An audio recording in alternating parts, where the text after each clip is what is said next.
Bueno chicos, yo soy la maestra Alejandra Sánchez García del Tecnológico Nacional de México, Campus Chimalhuacán. Estamos en la carrera de Ingeniería Industrial y vamos a empezar con las clases de química. Antes de empezar con las clases, quisiera que recordaran un poquito lo que es la química, ¿no? Que es la herramienta que está encargada de explicar la estructura, la composición y las propiedades de la materia. Ahora es importante, perdón, definir que la materia es todo aquello que ocupa un lugar en el espacio y que posee masa, y que esta masa es una magnitud física que se va a cuantificar en kilogramos de acuerdo con el Sistema Internacional de Unidades, y esta nos va a expresar la cantidad de materia que está contenida en un objeto. Ahora, para describir la forma en la que se va a estar estructurando esta materia, pues vamos a tener que analizar lo que sería su composición, debido a que sus propiedades, que son la base de sus características, van a estar influenciando su comportamiento y a la vez los cambios que va a estar experimentando de acuerdo con la manera en la que esté estructura esta materia, ¿no? Por ello es importante analizar las propiedades de los elementos químicos, ¿sí? Como lo vamos a ver a lo largo de esta primera clase. Pues a partir de las características físicas y químicas es que nosotros podemos exponer o hacer inferencias sobre el comportamiento de los materiales bajo diferentes parámetros ambientales. Entonces empecemos ahorita con lo que sería la unidad 1, que es toda la definición de materia, estructura, composición, estados de agregación y la clasificación de acuerdo con las propiedades. Entonces empecemos definiendo lo que serían las sustancias puras, que vamos a tener aquí, que tenemos los elementos y lo que serían los compuestos. Entonces, como ya les dije hace un momento, la materia se define como todo aquello que ocupa un lugar en el espacio y tiene masa. Y nosotros vamos a tener dos tipos de materia, ¿no? La materia homogénea, que va a ser uniforme en su composición y en sus propiedades, como por ejemplo lo que sería el bronce, que es una mezcla de cobre y de estaño. Si no podemos ver la diferencia entre el cobre y el estaño porque esta es una aleación.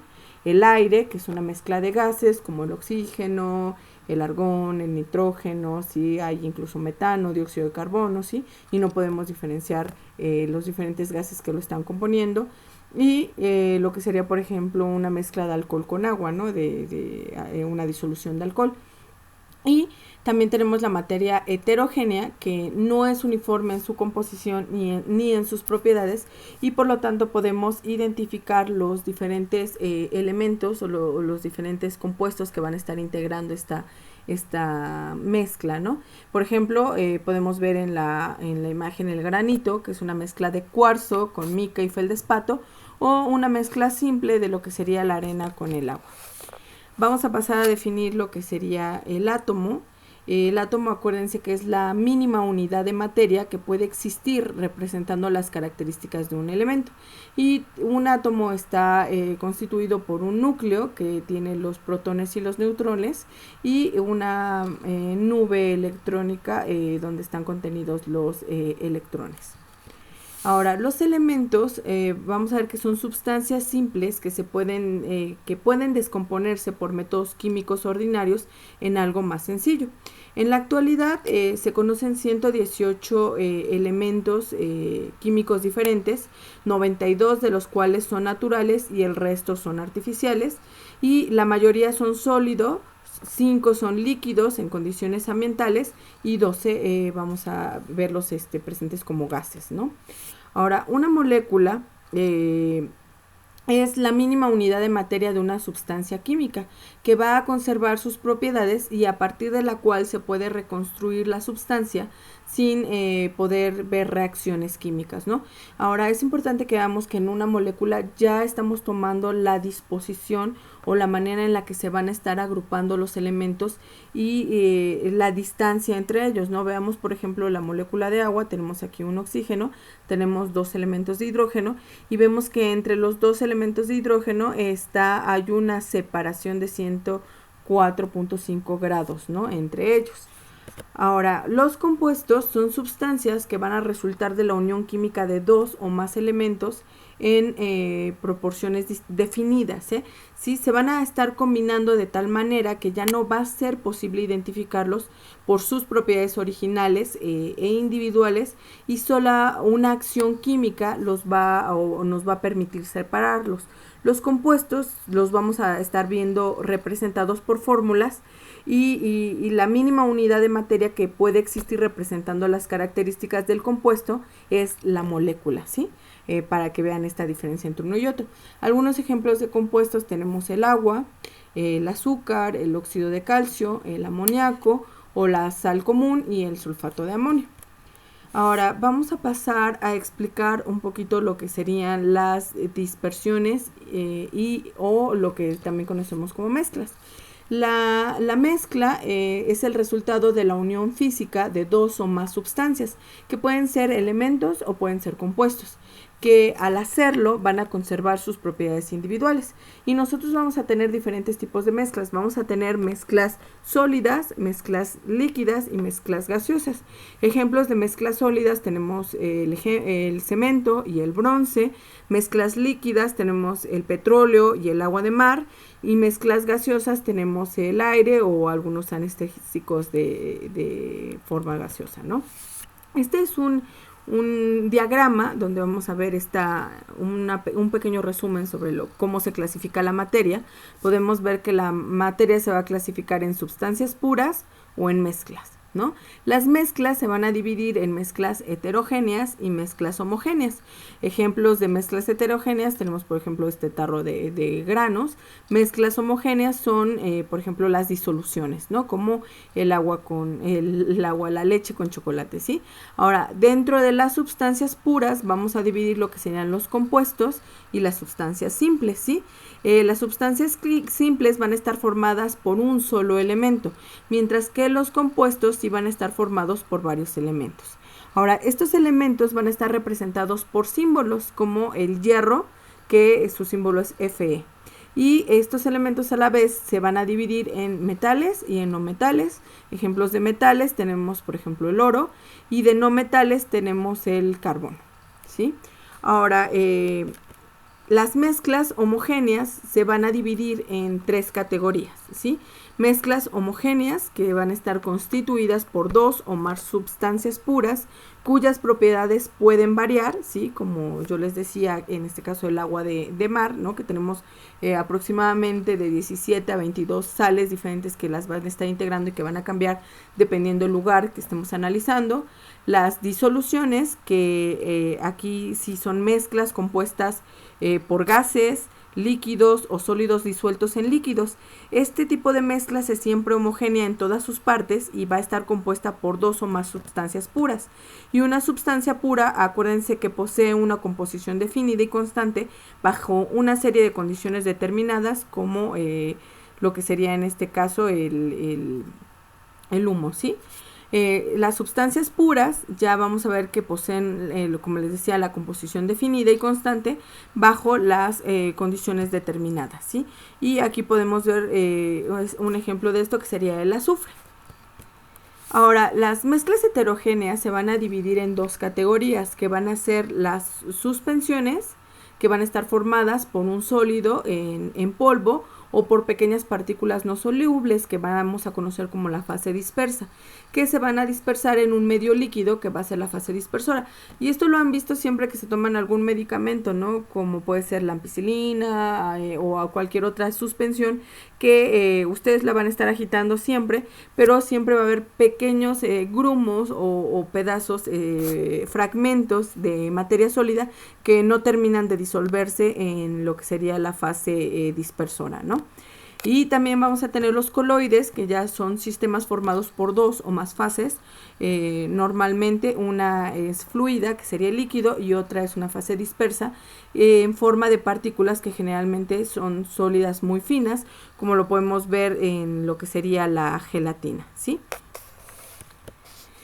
Vamos a pasar ahora a ver lo que serían las características de los estados de agregación de la materia. Si recuerdan, los estados físicos de agregación de la materia son sólido, líquido, gases y lo que sería plasma. el estado sólido, en el estado sólido, las sustancias van a ocupar un volumen definido y normalmente tienen forma y firmeza determinadas. Por lo tanto, la movilidad de las partículas que las constituyen es casi nula y existe una gran cohesión entre ellas, ¿no? Lo podemos ver en el hielo, ¿no? En los líquidos sí vamos a tener un volumen definido, pero es necesario colocarlo en un recipiente, ¿sí? El volumen del líquido va a tomar la forma del recipiente en el que se esté colocando y vamos a tener movilidad en las moléculas y la fuerza de cohesión de sus partículas pues va a ser intermedia, ¿no? Y lo podemos ver en el agua, por ejemplo. En el estado gaseoso no vamos a tener como tal ni forma ni volumen definidos, por lo que lo vamos a estar teniendo que almacenar en un recipiente cerrado, ¿sí? El gas va a tener que ocupar todo el volumen del recipiente en el que esté confinado y sus moléculas van a poseer gran cantidad de energía cinética, por lo que van a presentar movimientos desordenados y va a haber una gran cantidad de entropía en sus moléculas, ¿sí? El plasma pues vamos a ver que está formado por gases como el helio en forma iónica y lo podemos ver en las reacciones que se llevan a cabo en el Sol. Hay otro tipo de estado que es necesario que ustedes vean, o como tal no es un estado, sino que lo vamos a retomar para la unidad 2, que es el estado sólido vítreo. Los sólidos en estado vítreo están caracterizados por tener dureza, rigidez y por deformarse ante esfuerzos moderados debido a la rápida ordenación de sus moléculas que le van a permitir obtener posiciones definidas, ¿sí? Los materiales en este estado van a adoptar arreglos atómicos que van a mostrar una estructura ordenada, pero los átomos van a estar distribuidos en posiciones aleatorias, con una separación entre ellos que va a ser aproximadamente constante, ¿sí? Esto lo vamos a retomar cuando empecemos a ver los tipos de enlaces, pero es necesario que lo conozcan porque es parte del temario dentro de los estados de agregación. Entonces, vamos a ver que hay cambios de estado, ¿no? En nuestro medio ambiente y bajo ciertas condiciones, pues las sustancias se presentan en uno de los estados de agregación antes mencionados, no los que acabamos de ver en la diapositiva anterior, pero pueden cambiar de un estado a otro si las condiciones cambian. Y estas condiciones importantes que van a determinar los cambios de estado son la presión y la temperatura, ¿sí? Y esto va a estar influenciado también por lo que sería la densidad. Acuérdense que la densidad se refiere a la cantidad de masa en un determinado volumen de una sustancia y está determinada por la masa entre el volumen. Si ustedes se acuerdan, cuando nosotros vemos una materia o un material que está en estado líquido, pues vamos a tener un volumen definido, pero la cohesión entre sus moléculas pues es poca, ¿no? Y por lo tanto no tenemos como un apilamiento de todas esas moléculas. En cambio, si nosotros vemos un hielo, un material en estado sólido, pues vamos a tener gran cohesión en las moléculas y por lo tanto vamos a tener una mayor cantidad de moléculas en el mismo volumen que tenemos, por ejemplo, para el agua, ¿sí? La otra cuestión que les había comentado era el de la temperatura. Acuérdense que la temperatura es el promedio de energía cinética que van a tener las moléculas en su movimiento de traslación. Y nosotros medimos la temperatura en grados centígrados, pero acuérdense que los grados centígrados no es una medida, ¿cómo decirla?, universal o aceptada, porque no es una medida absoluta, porque no tiene un cero absoluto, sino que está basado en la temperatura de ebullición y de congelamiento del agua. Y entonces la escala que nosotros tendríamos que utilizar es el Kelvin, porque los Kelvin sí tienen o sí manejan lo que serían los grados, los 0 grados o el cero absoluto más bien, ¿no? Vamos a pasar ahorita a ver lo que serían los cambios de estado. Los cambios de estado, como ya habíamos o ya les acabo de explicar, pues van a estar influenciados por lo que sería la presión y la temperatura. Y vamos a ver los diferentes tipos de cambios de estado. El primero es la fusión. La fusión es el cambio que sufren las sustancias al pasar del estado sólido al estado líquido al incrementarse la temperatura o al incrementar el calor. Un ejemplo es la fundición de acero para hacer láminas o hacer tubos. La fundición de los metales empleados en una aleación para acuñar una moneda también es un buen ejemplo, o la fusión del plástico para moldearlo, ¿no? En las máquinas de extrusión. Y podemos ver cómo nosotros vamos a estar pasando del estado sólido, donde tenemos las moléculas bien alineadas, al estado líquido, donde hay una mayor entropía entre las moléculas, pero porque estoy aumentando la temperatura y por lo tanto estoy aumentando la energía cinética que hay entre estas moléculas, ¿sí? La evaporación es el cambio que va a experimentar una sustancia cuando un líquido pasa del estado de vapor o gas por un incremento de temperatura, ¿sí? ¿Qué significa esto? Pues yo estoy pasando de líquido a gas porque estoy aumentando la energía cinética entre sus moléculas.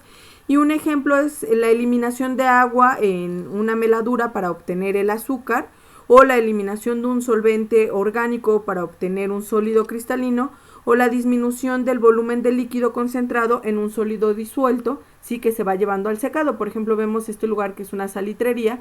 Nosotros tenemos agua con un alto contenido de sal que se va a ir secando. Vamos a ir quitando el agua o las moléculas de agua por medio de la evaporación con calor, y vamos a empezar a tener vapor de agua, y estamos nosotros teniendo aquí un proceso de separación del cloruro de sodio.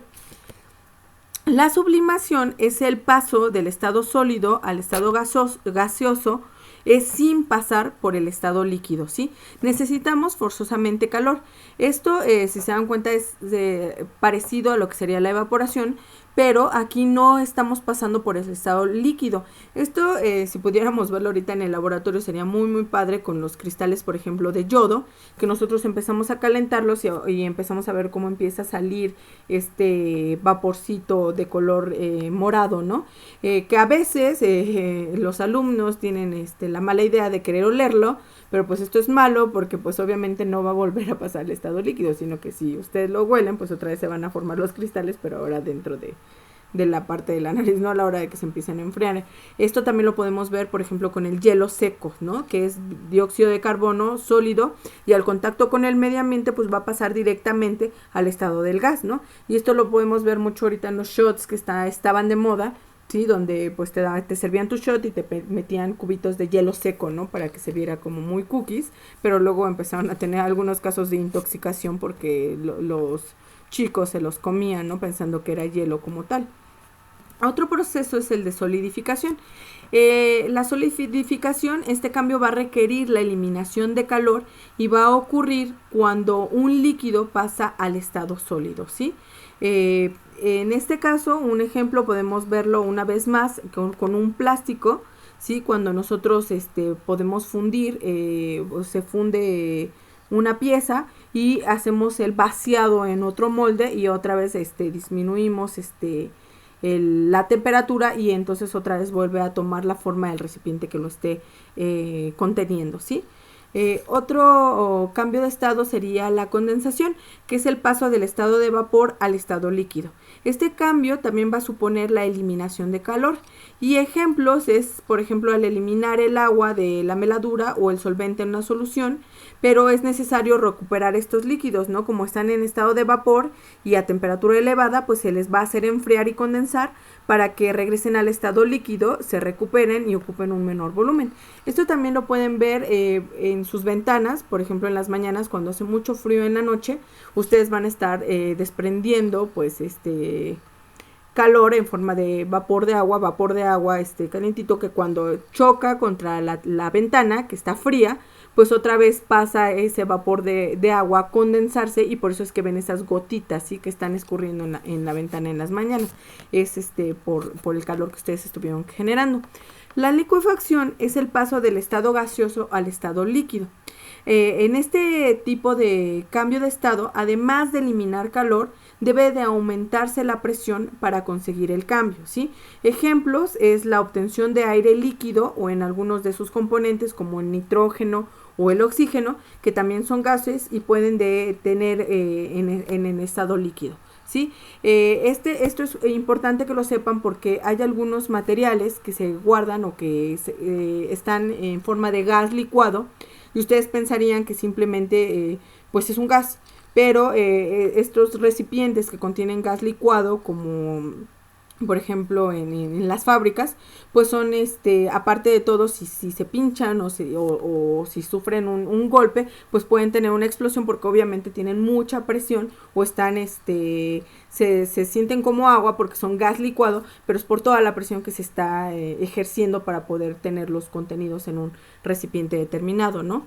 Entonces es importante que ustedes tengan una diferencia o puedan diferenciar a la licuefacción de lo que sería la condensación, para que no tuvieran accidentes, ¿no?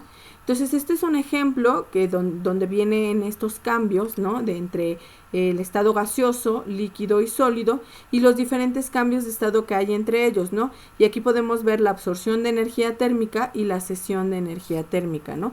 Un estado líquido, cuando aumenta la energía térmica, pues se va a evaporar. Si se reduce la cantidad de energía térmica, pues se va a condensar, ¿no? Este gas para formar un líquido. Cuando el gas pasa directamente a sólido, vamos a tener una condensación a sólido. Cuando el sólido pasa directamente a gas, vamos a tener una sublimación. Cuando un líquido va a pasar a un sólido por una cesión de energía térmica, pues vamos a tener un proceso de solidificación. Pero cuando este sólido tiene un aumento de energía térmica, pues vamos a tener un proceso de fusión. Ahora, cuando un gas va a pasar cuando nosotros vamos a tener no solamente el cambio de temperatura, sino que también vamos a tener el cambio de presión, es que nosotros vamos a poder ubicar también lo que sería la licuefacción. Entonces, esta sería una pequeña introducción, un pequeño fragmento de lo que sería la unidad 1, y ahorita seguimos con la siguiente parte.